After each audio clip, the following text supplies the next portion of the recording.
A great meeting point, convenient light meals, hot and cold beverages, or a quick snack on the go. What's your order for the day? We don't just say, we do. It's the Stain City way.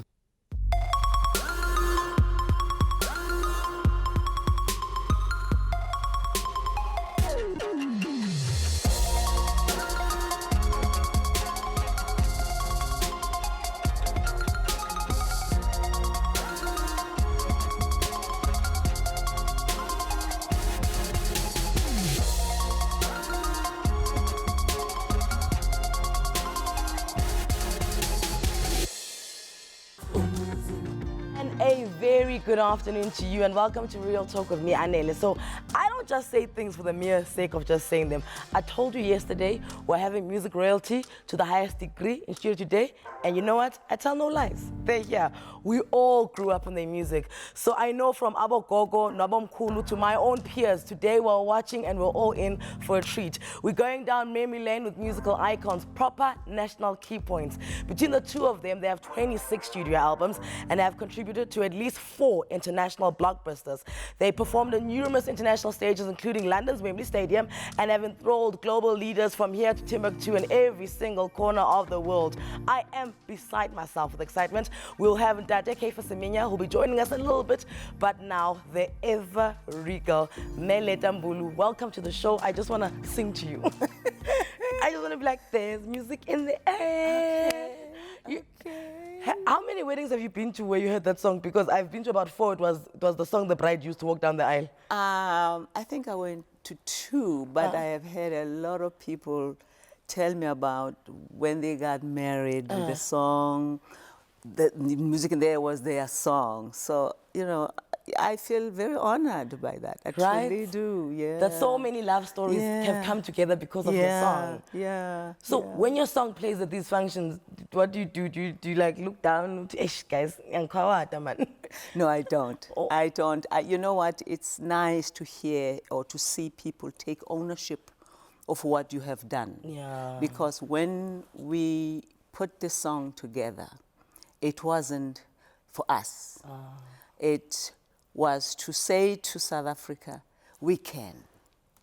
And we will. Yes, and we did. So that's what it's about. Every music that we produced was not for us, was for our people. So as soon as it leaves your body, it's gone. It's gone. Yes. It doesn't belong to you. No, it any doesn't longer. belong to me, you know, Caiphus, for that matter. And for me, it's even worse because I don't listen to myself after we release the song. Really? Because I find so many mistakes. Oh, wow. Yes. But then do you not then find the mistakes and then when it's time to say sing it live, you think to yourself, you know, on the CD and on the final recording, it sounds like this, but don't worry, when we're going live, it's like I can't. It's just little notes that I notice. The people don't notice that. So what I do, I just let sing it as is, because that's what people know, and they want to sing along with the song. And if I do one little thing, they get lost. I'm so glad you know that it upsets us. Because now, the other time you sang it like this, then now I'm trying to sing along with you, and then you change it. I change it, so I can't do that. I won't even buy your DVD, as if you do that. So when people say national key point, you know, national treasure, one of the 8 wonders of the world, and they mention your name, you know, are you accepting of that? Can you grasp how big you are? Anele, nobody has said to me I'm a national key point. Then. Nobody has said that to me. But I've heard people say they love what I do, they love the music and other things, you know. But the national key point, ooh. Is it the first time? Yes, I'm hearing it for the first time from you. Can you take it home? Can I put it for you in a Tupperware? Okay.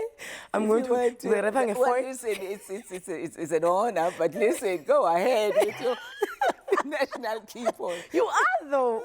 Okay, it's the union buildings, it's Letta Mbulu, you know, Parliament, Caiphus Semenya. Well, I tell you, there are a lot of things that happen with these national key points, and I'm kind of worried to be mixed. To be captured. You know, no?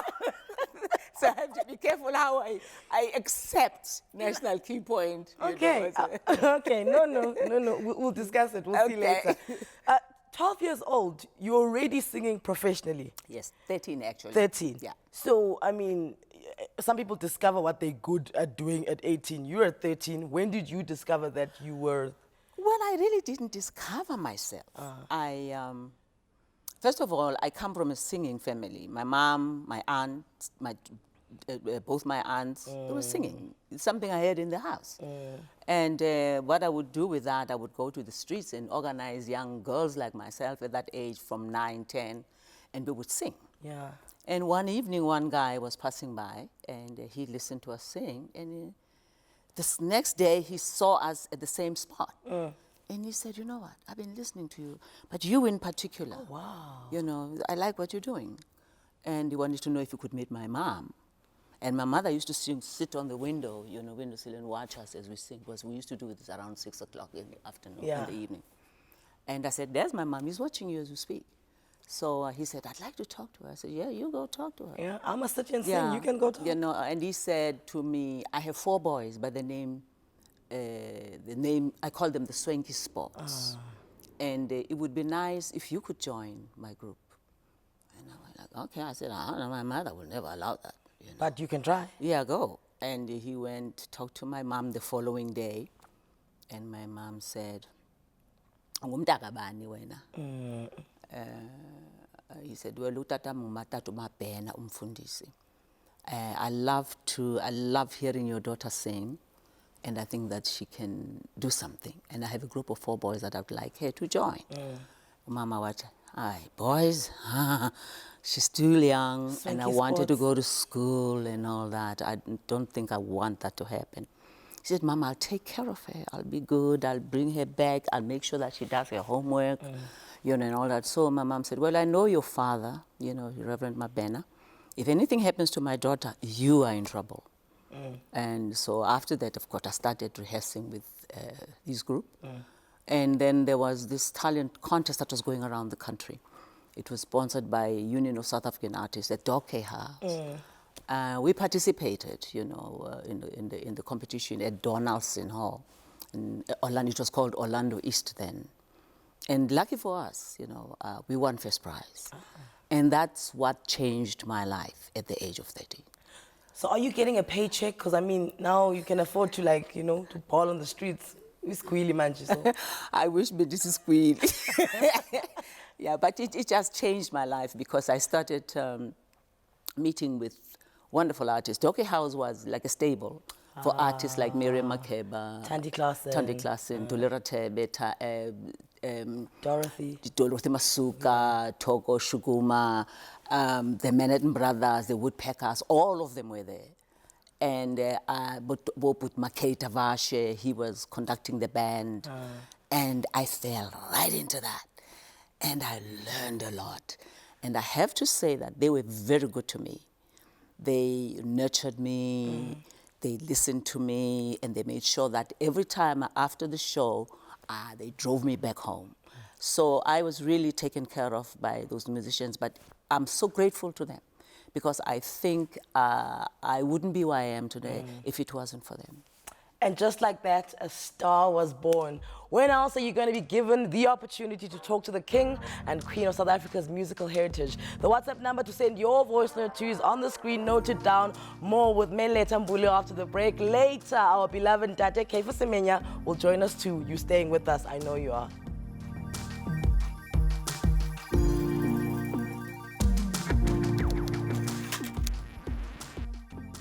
So it's good to have you joining us on Real Talk today. After returning from exile in the United States, Letta Mbulu was confronted with the harsh reality of the plight of South Africa's black majority. Freedom was in sight, but not really. 23 years later, after the democracy, this prophetic body of work titled Not Yet Uhuru is still so relevant. Huh? You are a prophet. You really, you prophesied the entire thing. Apparently, you received a lot of backlash for that song. Yes, I did. I did, and I understand. At the beginning, I didn't, because I said to myself, well, we are all adults, we're intelligent, and we should see what is around us. Yes. And this song was like, as you say, a prophecy, but Yeah. I was just a gadfly to say, let's not relax too much, because we can talk about freedom, but when certain structures are not yet in place, we cannot call what we have freedom. And that's what I was trying to say. But they didn't understand, because I guess we're all caught up in the euphoria that we are free. We're together. Yeah, we didn't really look back and say, okay, now yes, we can vote. But then what's next? What are the structures that what are are being the put structures? in place? Yeah, What's so the that's what living I was ground? questioning, you know. You're not very vocal currently when it comes to, maybe at your braais with your friends and, you know, when it comes to that. But I mean, right now, when you look at like the political situation, do you feel like you should be, you know, more vocal? Or are you like, hey, guys, Tina, we fought for it. What are you guys doing? Well, no, I don't question that, because I think it's my responsibility, and I take it fully. I'm a citizen of South Africa, you know, and I'm not quiet. It's just that people don't hear me right now. But I'm not quiet because a lot of things are in my head. Yeah. And I would like to talk about certain things that I see, because I do sing about what I see. And it's going to happen. Okay, good. Like I say, it's my responsibility as artists. It is a job for us that we have to do. And based on the fact that we have a creator that gives you the gift that you have, like you're sitting here now, it's a gift. And you can't sit back and not use it. And that's what I'm trying to do. I want to continue using it, otherwise it will rot. Oh. So how involved are you in the business side of your music? Because you know, like musicians, creators, not just musicians, we're just known as these people who are talent. I come, I talk, I wear colorful dresses, and somebody else must take care of the business side. How do you strike that balance? Well, I learned a lot when I was outside the country. Yes. I learned from a very brilliant man by the name of John Levy. He managed a lot of great artists like Nancy Wilson, Roberta Flack, Billy Paul, many, many artists. And so I was in that stable. And he taught me the business. He said, you're an artist, but you have to learn to protect what you are worth, you know? And I learned from him. And so nobody can take me for granted when it comes to that. You're just like... I learned the business. Don't try me. Yeah. Wait, for yourself, what's been your greatest disappointment in how you have delivered certain things? Greatest disappointment? I think it has been the delay of things. You know, delay of things. You know, you come back, you are enthusiastic, and you want to put things in place as soon as possible, and you put proposals to government to do certain things so that our young people can begin to move. And that is delayed. That has been the biggest disappointment. I'm talking about a project that took us 20 years. And we're finally now putting it in place. But it took us 20 years. So those little things very disappointed me, because, you know, like I'm not a young woman anymore. I can't tell. Seriously, and I wanted to be there for the young people, you know, and be able to, well, I still have the skill to teach, but that's what I wanted to do. But was your career not a distraction to what you wanted to do? Because, I mean, you land, and as much as you want to do all these things, you're in demand. We want to see you in concert. We want you to release music. But you do make time, you know, for something that you truly, truly want to do. You do put time aside. And we came here ready to put that time aside and say, okay, we will organize our performances, you know, but this was pivotal to us. But well, finally now it's here, and we're ready to do it. Speaking of time, do you ever take like alone time? I know as you get older, you kind of guard a certain sacred space of yourself where no one is allowed in. Yes, I do. What do you do in your alone time? I read. I read books. Yeah, I'm a fan of history books. Yeah, autobiographies, biographies. I love that. Is yours coming? I'm thinking about it. And we have several people who've been calling about that we should start writing our memoirs. We are, you know, all of my memoirs are in my head. Yes. All I need is just to put them down on paper. How great is your memory? I think my memory is incredible for my age. So it's good. I'm just looking out for our stories. This is all I'm looking at. This is a very selfish question. Please don't think I'm asking it for you. No. Yeah, okay. No, it's really, it's impeccable. Okay. Yeah, ask me anything, I remember it. Okay, I'll ask you, what smell and what sound takes you back to the time you spent in the United States? My garden. Oh, Yeah. Okay. Yeah. You had a garden? Yeah, I had a Hey, garden. y'all were living. Roses, Yeah. yes, roses and trees, and we had eucalyptus trees, about 7 of them. Okay. And yeah. Yeah, I remember that. But I don't miss it now. Let's be real about that. I don't Okay. miss it. I just miss my friends. Oh, and then when you were on that side, and obviously, not that you had a clock on the wall where you were like, 9,000 days to go, you know? But obviously there was something that you missed about home, and that's why it was a big Every moment day. for you guys to be back. Anele, every day. I missed my home every day. There was no day that I woke up and didn't think about South Africa. My street where I grew up, my friends that I grew up with, my family, and the food, and just the jive stuff that was happening in the location. I missed a lot of stuff, you know, and when I came back, I didn't see that. And So much had changed, yes, right? Yes, but if it wasn't for the better, Yeah. you know, and you know, what I missed was when I came back, there was no tata or mama ndizocela iswekile umathu uzayibuyisa ngomso. Yes, we didn't have, you know, that wasn't happening anymore. And I was like, wow, I thought in America that we don't do it. But here, what happened? So for me, that was like a downer. I miss that, you know, and I don't have a milli, I can't cook for my kids. I'll replace. Yeah. Yeah, you know, that kind of thing I missed. You're right, because I just feel like we took the word Ubuntu and we just commercialized it, and then every advert was like, Ubuntu, but we weren't really practicing it. Yeah. You know, no one was doing any of that. No, Ubuntu abusekho ekhaya. I mean, and Ubuntu is not just, as you say, you know, the utterances. We have, Ubuntu goes deep. You know, I listen to people talk about human rights. You know, we have a better human rights, what do you call it?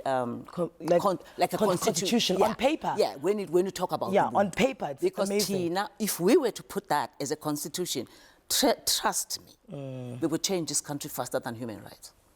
That's my belief. It's her belief, and we believe her. Listen, Letta Mbulu is going to take a little bit of a breather. She's going to go take a break, but trust me, she'll be back. We're about to bring her Mkhulube. Dr. Caiphus, after the break, he joins us. Stay with us.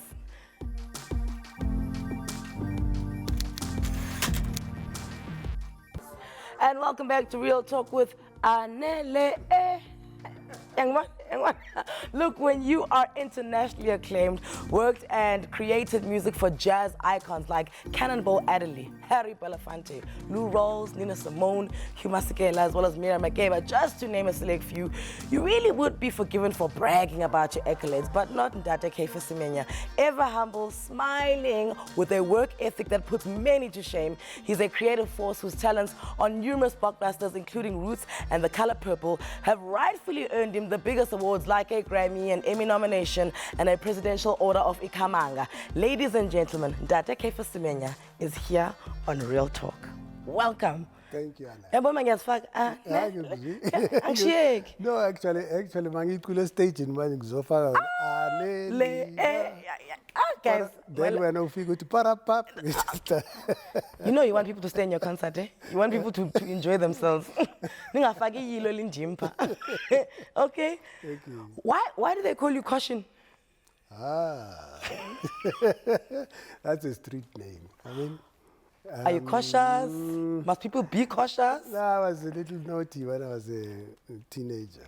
A little naughty. Yeah, just, you know. Khanyane, not too much. So, yeah. So you had to be careful about Kulmanam. No papa action of sorts. So is this why your mother sent you to Benoni? That's why. Umama wabona ukuthi ay le Alexandra le izongimoshela umntana. Yeah. I better take him out of this. Let the caution and all these other things engizizwayo ukuthi iyazenza. No, are go Benoni. Her mother's place. Okay. Yeah, So now your grandmother, you get your grandmother. Yeah, my grandmother was a very stern woman, very loving but disciplinarian. An iron grip. Yeah, yeah. So, and when I got there, I was not the only one because my mother had sisters. And so the abantwana of my mother's sisters were there. So grandmother had all of us in there. So she was running like a boys' town there. Yeah. No, there were women too, there were girls too.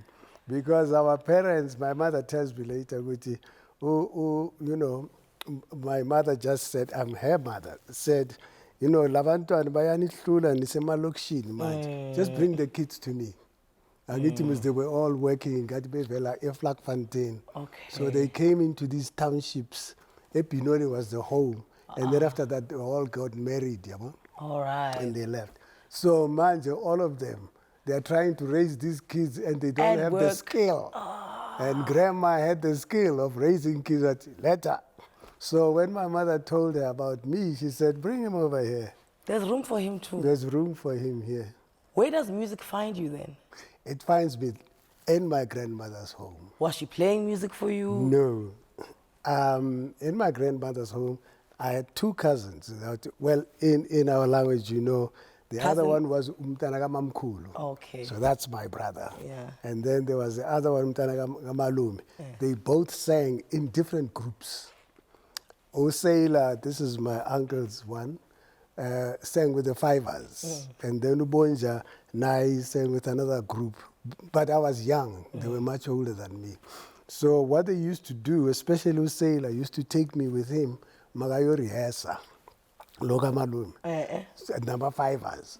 So I would sit there in the corner and they would be rehearsing these songs for concert. Yeah. They sang songs like Kumbula Jane, songs that were sung by the Manhattan Brothers and the Ink Spots and so on. And they also had their own songs. So, and I used to listen. So on this particular day, he took me to rehearsal again. But this particular guy, one of the guys was not there. And then, so they said, hey, Matot, and he sang high tenor. So I'm 15 years old, I'm 16. So my cousin says, no, but my cousin can sing that part. And I said, what? Sing what part? Because I had never sang with a group myself. He said, no, but I've listened to you, Eldini. Masikula song, like J. You can sing this, And they taught me. Luckily, I understood Doremi Fasolatido. Okay. So, first day, second day, this guy didn't come. Third day, he didn't come. And the Fivers, it can't be the Fivers, guys. Yeah, they can't be the Fivers. They have to be Fivers. And then, of course, they were going to do a show at Davis Social Center. And that show, they took me along. It was my first day and sing. I was so afraid and so scared, I was a mess. But after the show, they said, you did very well. So was the other one now permanently? No. Because, they were a little older. They were older than me, so I was young, but I had done well. Then when he came back, of course, I lost the job. Oh, okay. That's them telling you you're good. Yeah. When did you realize, I'm good? Well, I never thought I'm good.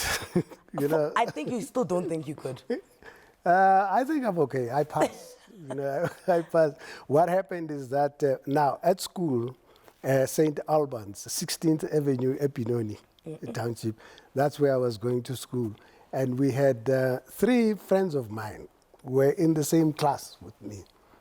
So every break we got, there was that desk and you could put that ruler into that ink well, and then you go boom, boom, boom, boom, and you play bass and sit cooling. And all the kids in the classroom would listen to us.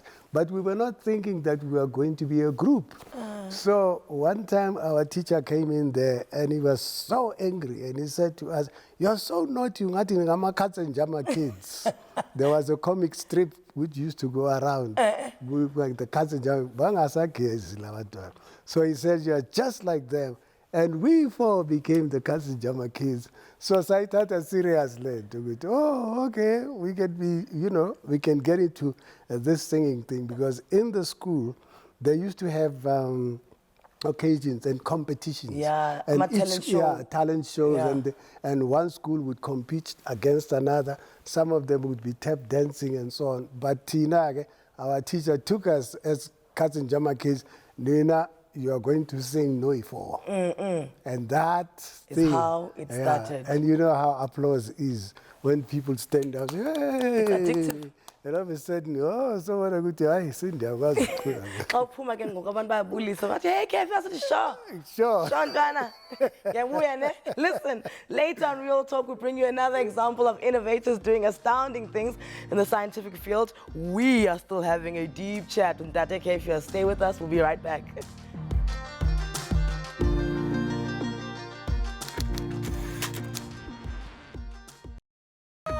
Welcome back to Real Talk on SABC3. The stage is yours.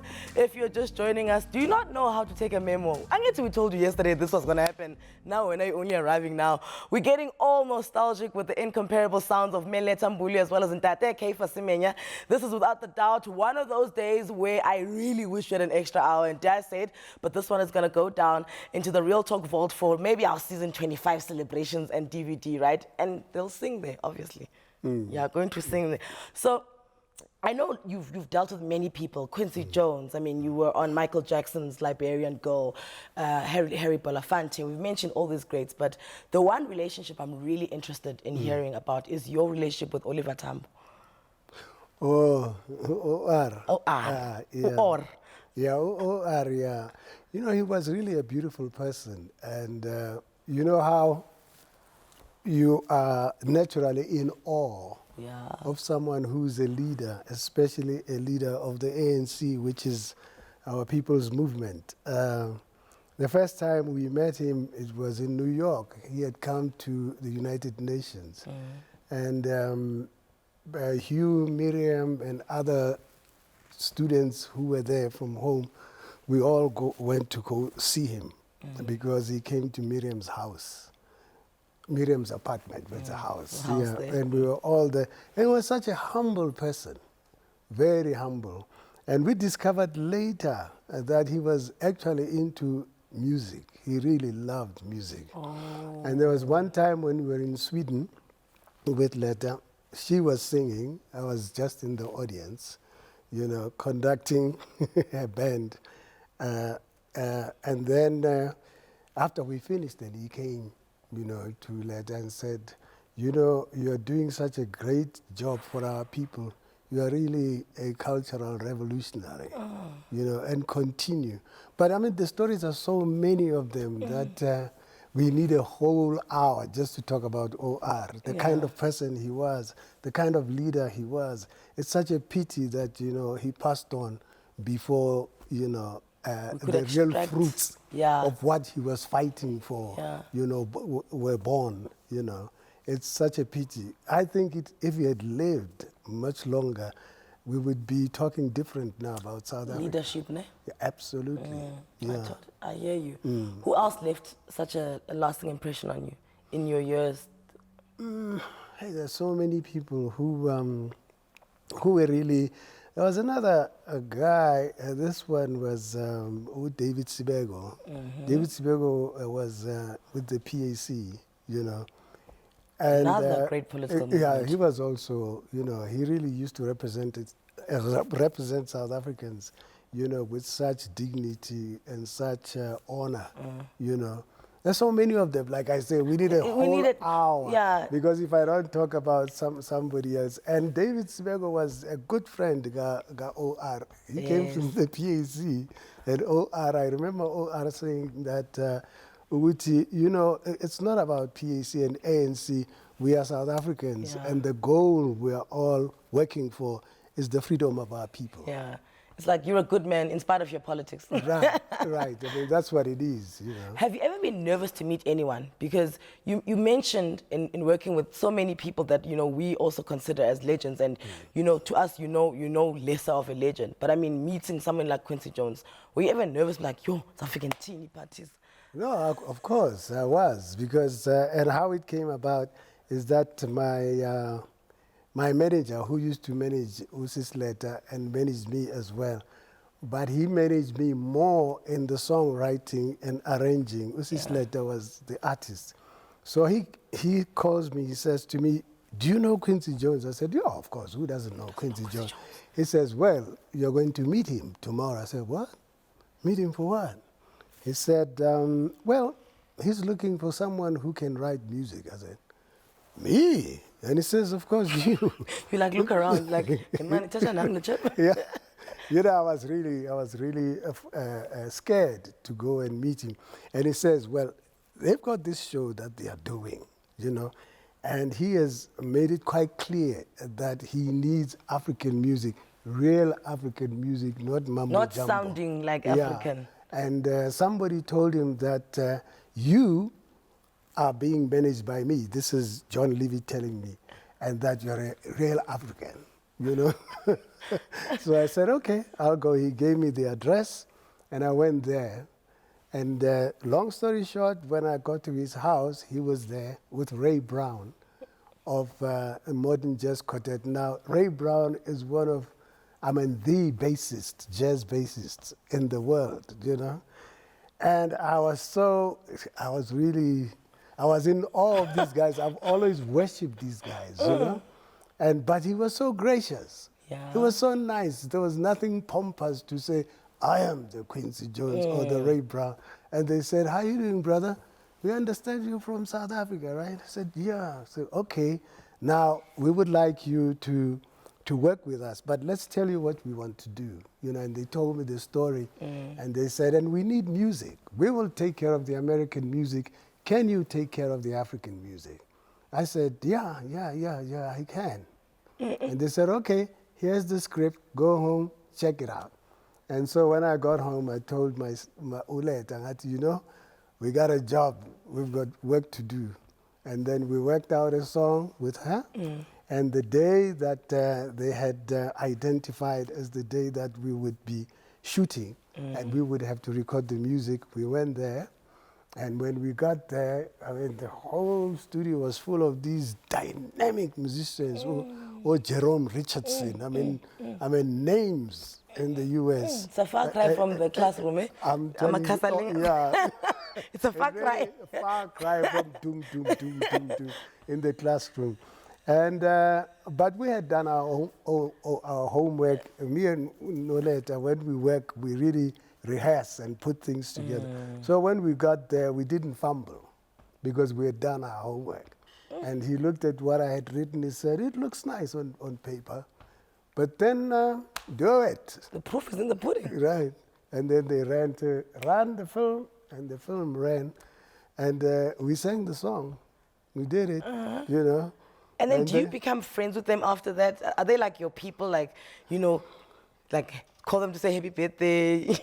Oh, yeah, later on, because we made him proud, you know, like when we finished the whole thing and we turned around, you know, the whole band had stood up and they were all... Standing ovation? Yes, applauding. And of course, we were worn out just for those 3 minutes that we sang. We were worn out. Stress. But when we got out with him, he says to both of us, he kissed us both on the cheeks, and he said, "You've made me so proud. You've made me so proud. I'm glad I got you to do this." And the rest is history. And we became friends forever up to this day. So you're saying that, you know, you went home to Mam Letta and you guys worked on this. Yeah. What's the creative process like? What must the atmosphere be before you guys create something? And I mean, you've created a lot. It depends. It really depends. Sometimes Letta can have an idea and then she likes to go to the piano and she will go boom, boom, I've got this idea. And she, yeah, Kodo, that's how she calls me. Please come help me. What does she call you? No, that's a secret name. Oh, no. Okay, don't worry. Okay, yeah. Now she calls me Kodo. You know, it's since we were teenagers, she called me that, Kodo. I didn't like it at first, but finally I had to accept it. It's her who said. Yeah, anyway, let's get back to this thing. Okay, she goes to the piano. So I will go and say, what do you want to do? She will say, well, I've got this idea and I've gone so far, you know. And then I will say, okay, let me sit down. And then I'll sit there and I'll do whatever, change here and there. And I say, how do you like that? And if she likes it, she says, yeah, I like that. If she says, I don't like that. Oh. You know? Yes, she says, I don't like it. I say, oh, you don't? Okay, what do you want? You know? And she can, sometimes I do write and she say, I like that. You know? And then I do the same. I would write a song, you know, and I'm sitting at the piano and I've got the song, I've got the melody, but I don't have the words. Like, Zipping Komo, for instance. I had done, I think, 2 verses. And then she came in, she was in New York when I did it, she wasn't there. And then when she came back, I said, I've got this song. She listened to it, she liked it. And then, of course, she corrected here, especially Nagimopedia. So as a Kritini, it's not yours. But no, but I she taught me that as Kritini. And I said, what's that? As Kritini. As a Kritini. Okay, as Kritini. It sounds nice, guys. I like that. Okay, I think we're speaking about her so much. Let's call her here. She must join us now. Listen, after the break, we say our goodbyes to the iconic musical duo, but not before we have a chat with them together. We want to find out about these moments where they come up with things like, is it Kritini? We'll be back.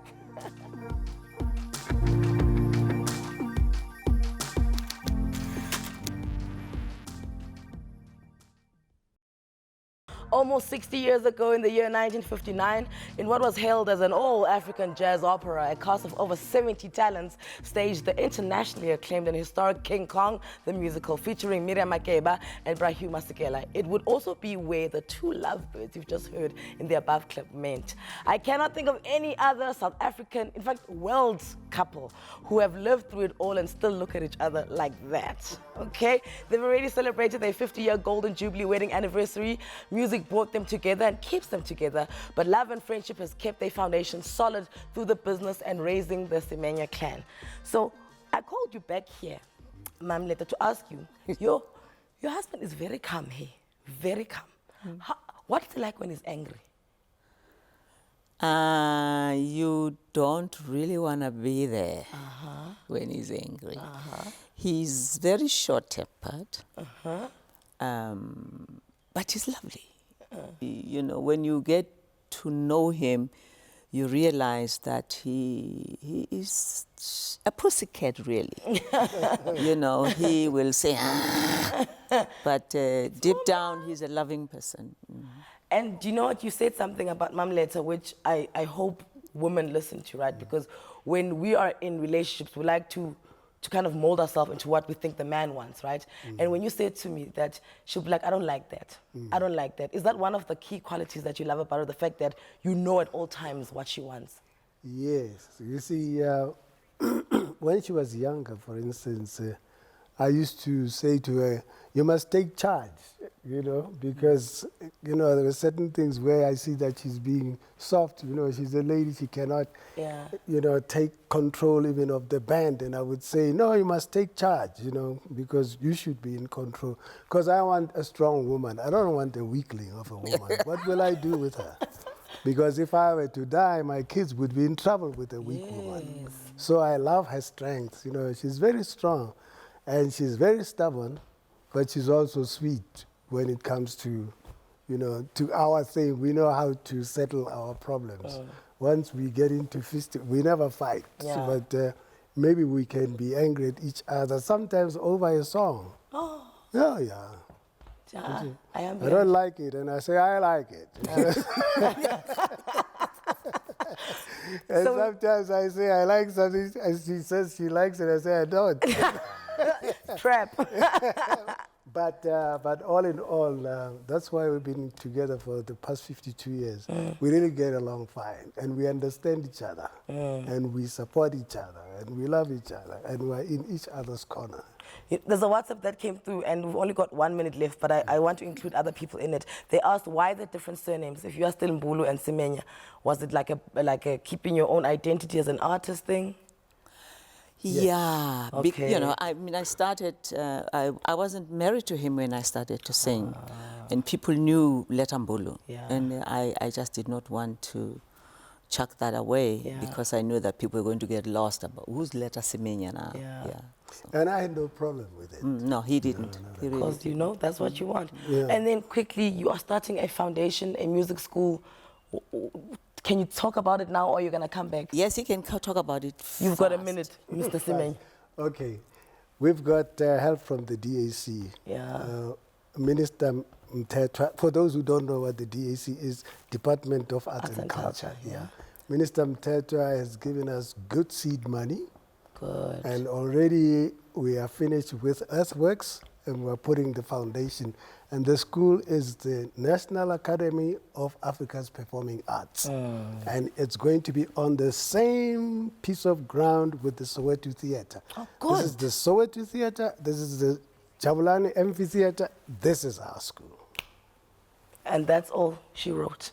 And that we look forward to that. When it's set up, please can you let us know? Yes, we will. will. Come and we'll do the show from there. Absolutely, Yes, we will let you know. We are excited about that. My bosses say, look at you making contracts with people. But it's fine. It's fine. We'll live up to it. Oh, I know you enjoyed this hour. Sadly, our time with them is up. We do wish them best. Like I said, when their school is up and running, we're going to go. We are filled with gratitude. Thank you so much for your time. Very unforgettable this hour. Thank you for joining us. From me and the Real Talk team, good night. But before we go, here's another thing that the government is doing to make sure that the youth is being developed at all times. Department of Science and Technology initiative, people doing big things in the science game. And we need this, guys. We need this. Until next time, goodbye.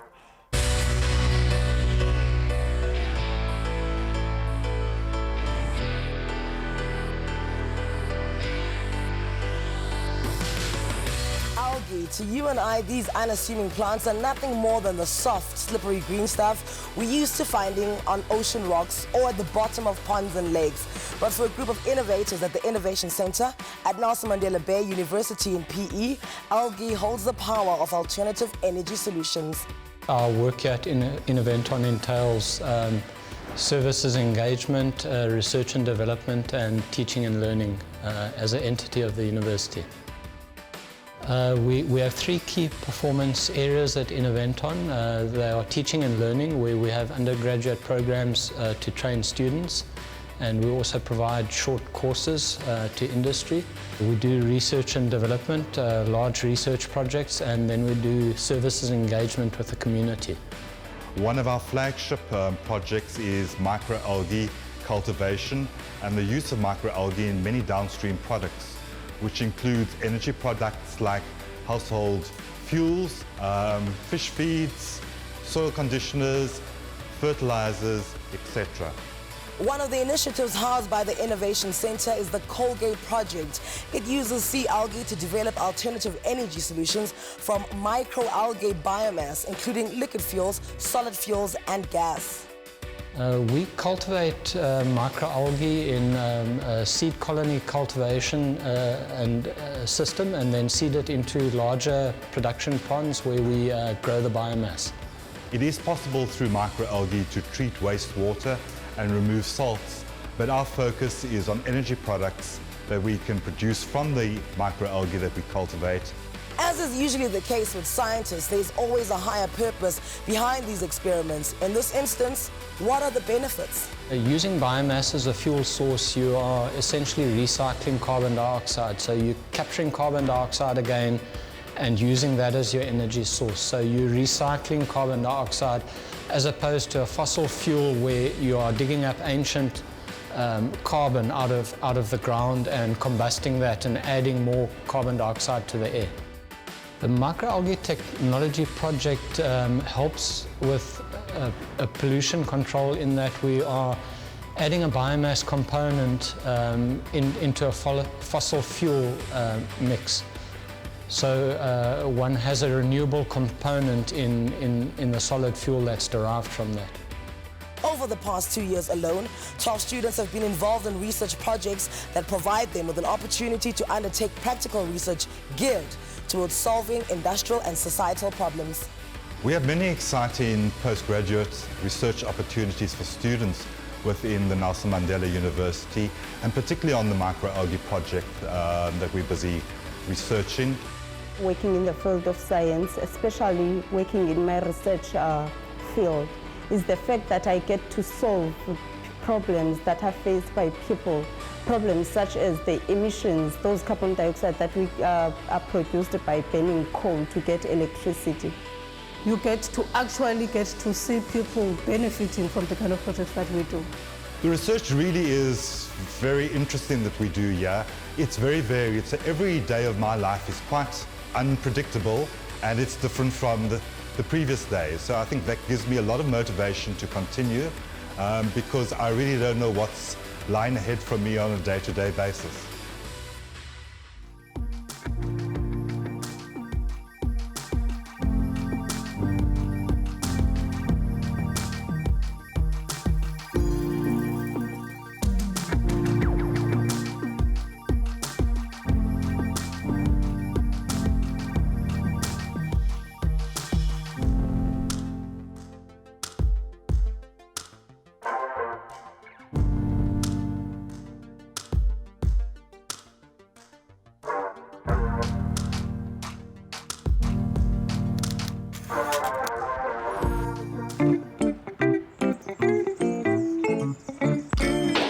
That's cheeky.